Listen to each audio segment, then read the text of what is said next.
तो आइए सुनते हैं मुंशी प्रेमचंद की कहानियों का संग्रह मानसरोवर भाग 6 की और एक कहानी जिसका नाम है अधिकार चिंता। टॉमी यूं देखने में तो बहुत तगड़ा था, भूंकता तो सुनने वाले के कानों के पर्दे फट जाते। डिल डॉल भी ऐसा कि अंधेरी रात में उस पर गधे का भ्रम हो जाता। लेकिन उसकी स्वानोचित वीरता किसी संग्राम क्षेत्र में प्रमाणित न होती थी। 2-4 दफे जब बाजार की लेडियों ने उसे चुनौती दी तो वह उनका गर्वमर्दन करने के लिए मैदान में आया और देखने वालों का कहना है कि जब तक लड़ा, जीवट से लड़ा, नखों और दांतों से ज्यादा चोटें उसकी दुम ने की।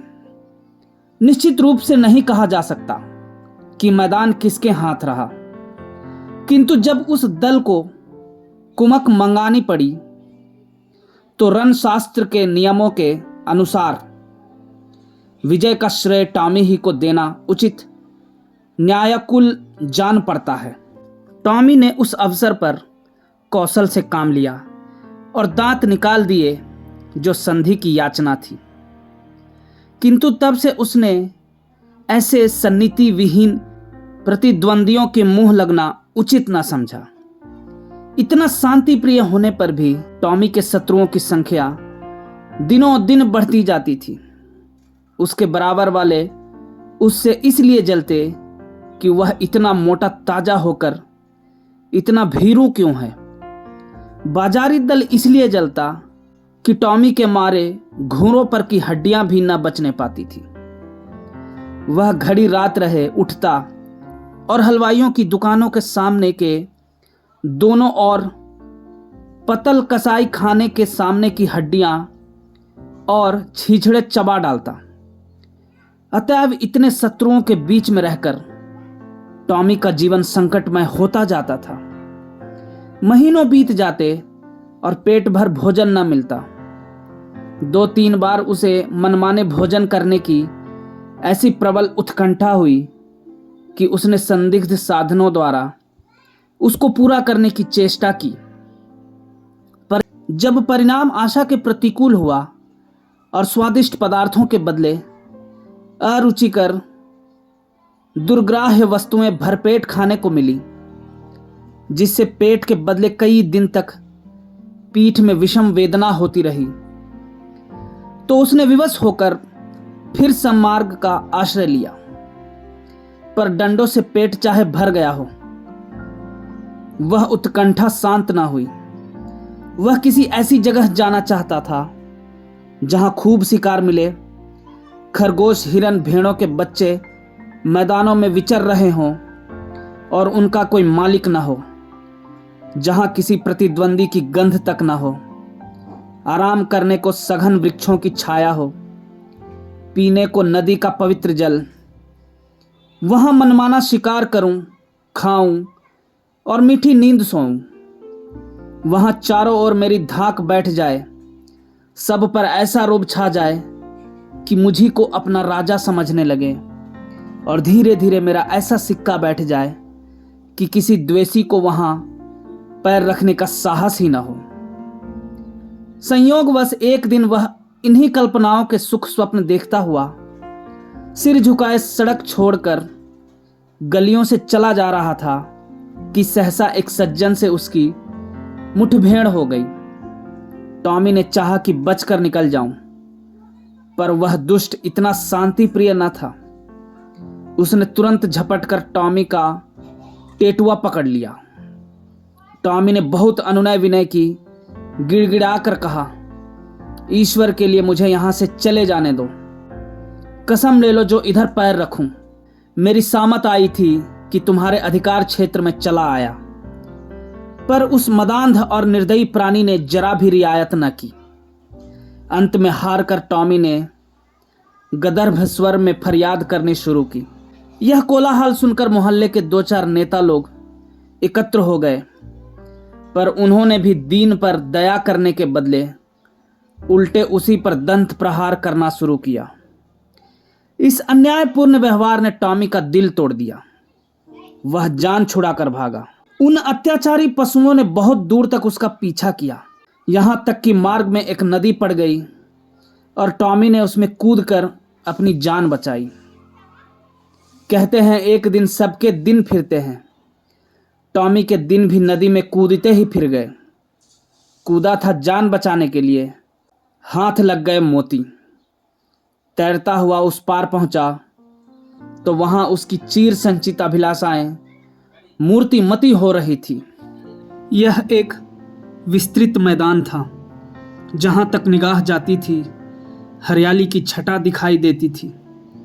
कहीं नालों का मधुर कलरव था, कहीं झरनों का मंद गान, कहीं वृक्षों के सुखद पुंज थे, कहीं रेत के सपाट मैदान। बड़ा सुरमई मनोहर दृश्य था।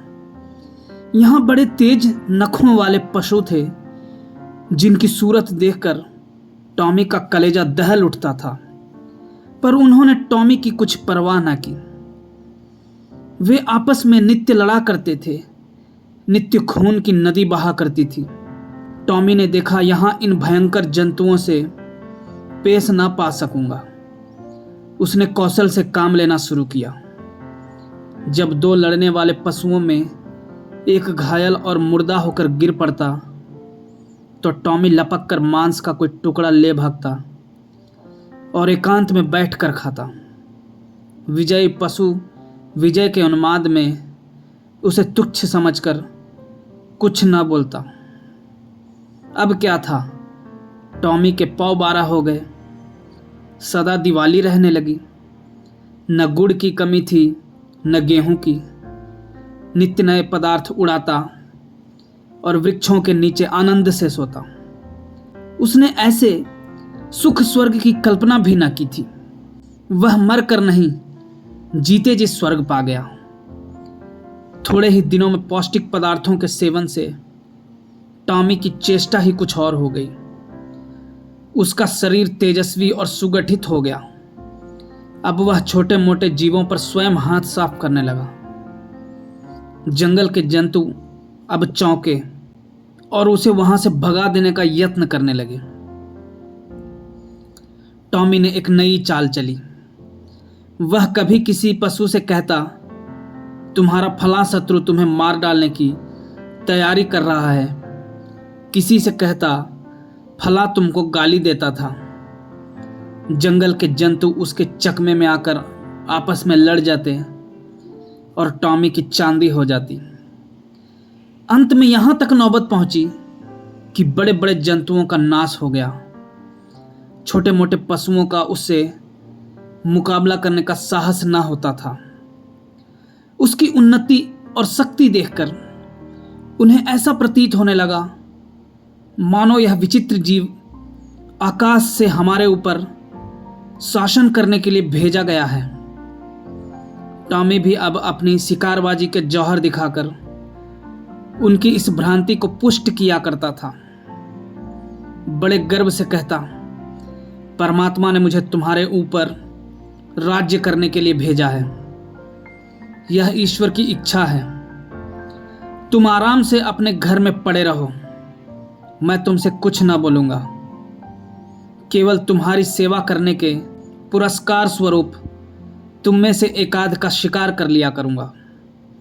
आखिर मेरे भी तो पेट है। बिना आहार के कैसे जीवित रहूंगा और कैसे तुम्हारी रक्षा करूंगा। वह अब बड़ी शान से जंगल में चारों ओर गौरवान्वित दृष्टि से ताकता हुआ विचरा करता। टॉमी को अब कोई चिंता थी तो यह कि इस देश में मेरा कोई मुद्दा न उठ खड़ा हो। वह सजग और सशस्त्र रहने लगा। ज्यों ज्यों दिन गुजरते थे और सुख भोग का चस्का बढ़ता जाता था, त्यों त्यों उसकी चिंता भी बढ़ती जाती थी। बस अब बहुधा रात को चौंक पड़ता और किसी अज्ञात शत्रु के पीछे दौड़ता। अक्सर अंधा कुकुर बात से भूखे वाली लोकोक्ति को चरितार्थ करता। वन के पशुओं से कहता, ईश्वर न करे कि तुम किसी दूसरे शासक के पंजे में फंस जाओ। वह तुम्हें पीस डालेगा। मैं तुम्हारा हितैषी हूँ, सदैव तुम्हारी शुभ कामना में मग्न रहता हूँ। किसी दूसरे से यह आशा मत रखो। पशु एक स्वर में कहते, जब तक हम जिएंगे आप ही के अधीन रहेंगे। आखिरकार यह हुआ कि टॉमी को क्षण भर भी शांति से बैठना दुर्लभ हो गया। वह रात दिन दिन भर नदी के किनारे इधर से उधर चक्कर लगाया करता। दौड़ते दौड़ते हाँफने लगता, बेदम हो जाता, मगर चित्त को शांति न मिलती, कहीं कोई शत्रु न घुस आए।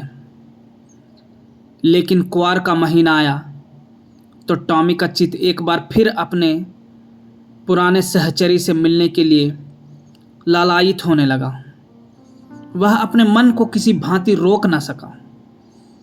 वह दिन याद आया जब वह 2-4 मित्रों के साथ किसी प्रेमिका के पीछे गली गली और कूचे कूचे में चक्कर लगाता था। 2-4 दिन तो उसने सब्र किया, पर अंत में आवेग इतना प्रबल हुआ कि वह तकदीर ठोक कर खड़ा हुआ। उसे अब अपने तेज और बल पर अभिमान भी था। 2-4 को तो वही मजा चखा सकता था, किंतु नदी के इस पार आते ही उसका आत्मविश्वास प्रातःकाल के तम के समान फटने लगा। उसकी चाल मंद पड़ गई, आप ही आप सिर झुक गया, दुम सिकुड़ गई। मगर एक प्रेमिका को आते देखकर वह विह्वल हो उठा, उसके पीछे हो लिया। प्रेमिका को उसकी वह कुचेष्टा अप्रिय लगी। उसने तीव्र स्वर से उसकी अवहेलना की। उसकी आवाज सुनते ही उसके कई प्रेमी आ पहुंचे और टॉमी को वहां देखते ही जामे से बाहर हो गए। टॉमी सिटपिटा गया। अभी निश्चय न कर सका था कि क्या करूं कि चारों ओर से उस पर दांतों और नखों की वर्षा होने लगी। भागते भी ना बन पड़ा। देह लहूलुहान हो गई। भागा भी तो शैतानों का एक दल पीछे था। उस दिन से उसके दिल में शंका सी समा गई। हर घड़ी यह भय लगा रहता कि आक्रमणकारियों का दल मेरे सुख और शांति में बाधा डालने के लिए, मेरे स्वर्ग को विध्वंस करने के लिए आ रहा है। यह शंका पहले भी कम न थी, अब और भी बढ़ गई। एक दिन उसका चित्त भय से इतना व्याकुल हुआ कि उसे जान पड़ा शत्रुदल आ पहुंचा। वह बड़े वेग से नदी के किनारे आया और इधर से उधर दौड़ने लगा। दिन बीत गया, रात बीत गई, पर उसने विश्राम न लिया। दूसरा दिन आया और गया, पर टॉमी निराहार निर्जल नदी के किनारे चक्कर लगाता रहा। इस तरह 5 दिन बीत गए। टॉमी के पैर लड़खड़ाने लगे, आंखों तले अंधेरा छाने लगा। क्षुधा से व्याकुल होकर गिर पड़ता, पर वह शंका किसी भांति शांत न हुई। अंत में 7वें दिन अभागा टॉमी अधिकार चिंता से ग्रस्त, जर्जर और शिथिल होकर परलोक सिधारा। वन का कोई पशु उसके निकट न गया। किसी ने उसकी चर्चा तक न की। किसी ने उसकी लाश पर आंसू तक न बहाए। कई दिनों तक उस पर गिद्ध और कौवे मंडराते रहे। अंत में अस्थि पंजरों के सिवा और कुछ न रह गया। धन्यवाद।